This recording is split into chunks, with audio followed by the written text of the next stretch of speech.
라스무스와 방랑자. 아스트리드 린드그렌은 스웨덴에서 태어났으며 삐삐 롱스타킹을 발표하면서 화제를 모았습니다. 작품으로는 미오 나의 미오, 시끄러운 마을 아이들, 명탐정 카트레군의 모험 등이 있습니다. 라스무스는 고아원에서 사는 9살 남자아이입니다. 부유한 상인이 입양할 아이를 찾으러 고아원에 방문하기로 한 날, 라스무스는 세숫대야를 높이 치켜들고 군나르에게 휘둘렀고 군나르는 살짝 몸을 비켜 피했지만 문지방에 들어선 미스 하비히트에게 쏟아졌습니다. 아주 끔찍한 벌을 받게 될 것입니다. 등나무 회토리로 매를 맞을 게 분명했습니다. 자기 부모를 갖게 되는 것이야말로 고아원 아이들이 상상할 수 있는 이 세상에서 가장 큰 행운이었습니다. 라스무스도 기대하고 군나르도 사실은 원했습니다. 하지만 부유한 상인은 곱슬머리 여자아이를 데리고 갔습니다. 라스무스는 회초리를 맞느니 차라리 죽어버리는 게 더 낫다고 생각할 정도로 무서웠습니다. 군나르에게 예쁜 달팽이 껍질을 남기고 라스무스는 고아원을 떠났습니다. 방랑자들의 잠자리로 적당해 보이는 헛간 앞에 도착했고 라스무스는 잠에 골아떨어졌습니다. 섬뜩한 소리가 들렸고 아주 가까운 곳에서 누군가 하품을 한 것이었습니다. 방랑자 오스카였습니다.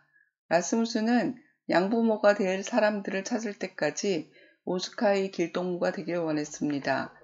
두 사람은 함께 방랑의 길을 떠났습니다. 산대에서 일어난 복면 강도 사건 때문에 오스카는 경찰서에 다녀왔습니다. 경찰은 방랑자들을 먼저 의심했습니다. 풀려난 오스카와 라스무스는 사랑스러운 부자 헤드베르의 부인 집에 갔습니다. 집안은 이상하게 정적만 흘렀고 하녀가 나와 부인이 아프니 어서 가라고 했습니다. 목이 말라 다시 들어간 라스무스는 물을 마시다 커튼이 저절로 움직이고 커튼 밑으로 에나멜 가죽 신사화를 봤습니다. 부인은 아프지 않다고 말했습니다. 라스무스는 집을 나왔다가 다시 나무를 타고 2층으로 들어가 대화를 엿들었습니다. 3대의 복면 강도들이 헤드베르의 부인의 집에 있고 하녀와 강도는 서로 아는 사이였습니다. 오스카와 라스무스는 편지를 써서 경찰서장 내 창문 안으로 던져 넣었습니다. 라스무스는 작은 식당에서 노래를 하면서 앉아있는 신사의 신발이 에나멜 구두란 것을 보았고 그의 이름도 하녀가 부르던 것과 같다는 것을 알았습니다. 사람들이 모인 곳에 갔던 라스무스는 오스카의 소매를 끌어당기며 도망쳐야 한다고 말했습니다. 하녀는 경찰에게 오스카가 부인을 총으로 위협하고 목걸이를 가져갔다고 말했습니다. 오스카와 라스무스는 아무도 모르게 도망쳤습니다. 바닷가 외딴 마을로 갔습니다. 사람들이 떠난 빈집에 들어가 잠을 자던 두 사람은 또다시 강도들의 목소리를 들었습니다. 강도들은 자신들의 범행을 얘기하면서 돈과 보물을 마룻바닥 아래 숨기고 나갔습니다. 오스카가 돈과 보물을 배낭에 넣었습니다. 강도들이 되돌아왔고 오스카와 라스무스는 강도들에게 발각되었습니다. 도망가라는 오스카의 말에 라스무스는 손살같이 뛰기 시작했고 강도 리프는 쫓기 시작합니다. 쫓겼던 라스무스는 리프를 농가의 헛간에 가두는 데 성공했고 오스카는 격투 끝에 리안더를 쓰러뜨렸습니다. 라스무스는 총을 강에 던져버렸습니다. 둘은 다시 도망길에 올랐지만 경찰에 잡혔습니다. 라스무스는 고아원으로 보내진다는 걸 알고 경찰서에서 도망쳤지만 이번에는 강도 리프에게 붙잡혔습니다. 리프와 리안더는 감옥에 갇힌 오스카를 꺼냈습니다. 두 강도는 총을 겨누며 오스카와 라스무스를 앞세우고 돈을 묻은 곳으로 찾아가게 했습니다. 오스카는 돌무더기 위에 다다라 여기라고 말했습니다. 돈을 찾은 강도는 오스카를 향해 총을 겨누었습니다. 이들을 지켜본 경찰이 리안더의 총을 쐈고 강도들을 체포했습니다. 클라인 사라가 경찰서장에게 전한 오스카의 편지 덕분이었습니다.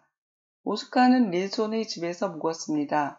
닐손 부부는 부유하고 친절한 농부였으며 라스무스를 양자로 드리고 싶어 했고 라스무스도 그러길 원했습니다. 작고 멋진 방에서 깨어난 라스무스는 너무나도 슬픈 기분이 들어서 꼭 죽을 것만 같았습니다. 오스카, 라스무스가 애타게 그리워하는 사람은 오스카였습니다.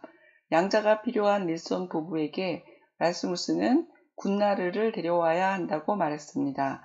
다시 길을 떠난 오스카는 우리도 집 한 채는 있어야지 하면서 오스카의 집으로 갔습니다. 부인 마르티나는 라스무스를 꼭 안아주었습니다. 의미를 찾는 질문, 선택. 우리는 하루에도 여러 번 선택을 하며 살고 있습니다. 의식을 하든 그렇지 않든 선택에는 이유가 있습니다. 선택 이후의 결과는 이유와 밀접한 관련을 맺고 있습니다. 선택하는 이유에 관해 곰곰이 생각하고 언어로 정리한다면 후회하는 일을 줄일 수 있습니다. 보다 신중한 결정이 될 테니까요. 라스무스의 선택은 라스무스의 삶을 만드는 중요한 시작점이 되었습니다. 만일 나라면 어떻게 선택할지 생각해보며 라스무스의 선택들이 어떤 의미가 있는지 생각합니다. 질문입니다. 자기 부모를 갖게 되는 것이 고아원 아이들이 상상할 수 있는 이 세상에서 가장 큰 행운이었습니다. 이 행운은 고아들이 선택할 수 있나요? 미스 하비히트가 물 세례를 받은 것은 라스무스의 선택이었나요? 왜 그런가요? 라스무스는 고아원을 떠나기로 결심했습니다. 그렇게 선택한 이유는 무엇인가요? 여러분이 라스무스와 같은 상황이라면 고아원을 도망치기로 선택할까요? 왜 그런가요? 라스무스가 미스 하비히트에게 원했던 것은 무엇인가요? 그것은 도망가기로 한 선택과 관련이 있나요? 라스무스가 오스카와 함께 방랑을 떠나기로 한 이유는 무엇인가요? 라스무스는 헤드베르의 부인의 집에서 물을 마시고 난 후 2층으로 다시 들어가 보기로 했습니다. 그렇게 선택한 이유는 무엇인가요? 라스무스는 자신이 권총을 물속에 던져버린 선택이 잘못한 것인지도 모른다고 생각했습니다. 권총을 버려서 어떤 문제가 생길 수 있다고 생각했나요? 라스무스는 닐손 부부와 살고 싶었지만 그들을 부모로 선택하기에는 큰 문제가 있었습니다. 그것은 무엇이었나요? 라스무스는 자신의 부모를 스스로 선택했나요? 만일 여러분이라면 닐손과 오스카 중에서 어떤 사람을 아버지로 선택할까요? 왜 그런가요? 의미를 찾는 질문, 모험. 9살 소년 라스무스는 고아원을 떠나는 모험을 시작합니다. 베스터하가 고아원에 있는 아이들은 밭을 가꾸는 노동에 시달리고 미스 하비히트가 머리 한번 쓰다듬어 주는 것을 기적이라 생각할 만큼 사랑을 받지 못하고 지냈습니다. 유일한 행운은 자신들을 데려가 줄 양부모이지만 곱슬머리 여자아이들만 입양되었습니다. 라스무스는 희망이 없는 고아원을 뛰쳐나오지만 세상은 위험합니다. 산뒤의 강도들이 체포될 때까지 라스무스의 목숨을 건 모험은 숨막히는 사건의 연속입니다. 다행히도 라스무스는 자신이 사랑하는 오스카를 아버지로 선택할 수 있었으며 자신을 처음으로 안아주는 마르티나를 만날 수 있었습니다. 사랑과 자유로운 삶을 찾아 떠나는 라스무스의 모험은 매우 위험하지만 그만큼 흥미진진합니다. 재미있는 모험 이야기가 아이들의 상상력을 풍부하게 해줍니다. 질문입니다. 만일 고아원에서 나온 라스무스가 오스카를 만나지 못했다면 라스무스에게 어떤 일이 생길까요? 헤드베르의 부인의 집 2층 난간에서 작은 기둥 하나가 풀려 방으로 굴러 떨어졌습니다. 절망한 라스무스는 이젠 죽었다고 생각했습니다. 그때 찾아온 행운은 무엇이었나요? 오스카는 라스무스에게 도망치라고 소리쳤습니다. 라스무스는 뛰었고 강도 리프는 쫓았습니다. 목숨을 건 추격전의 경로를 순서대로 생각해 볼까요? 리안더는 오스카에게 총을 겨누고 있었습니다. 라스무스는 오스카를 어떻게 도왔나요? 오스카와 함께 경찰에 잡힌 라스무스는 경찰서에서 도망쳤습니다. 왜 도망쳤나요? 돈을 찾은 리안더는 오스카와 라스무스를 쏘려고 권총을 들었습니다. 쏘려고 한 이유는 무엇인가요? 어떻게 오스카와 라스무스는 강도들로부터 목숨을 구할 수 있었나요? 여러분은 어떤 부분이 가장 재미있었나요? 만일 라스무스에게 편지를 쓴다면 무엇을 말하고 싶나요? 의미를 찾는 질문, 방랑자. 오스카는 방랑자이자 하느님의 굴뚝새라고 자신을 말합니다. 함께 다니던 라스무스는 자신도 오스카처럼 방랑자가 되고 싶어 합니다. 오스카를 통해서 방랑자의 삶과 마음을 알아봅니다. 한 곳에 거주하는 사람들과 어떤 차이가 있는지 살피고 사람들이 방랑자에 대해 생각하는 것에 대해서도 생각해 봅니다. 질문입니다. 라스무스는 처음 본 오스카에게 방랑자이냐고 물었습니다.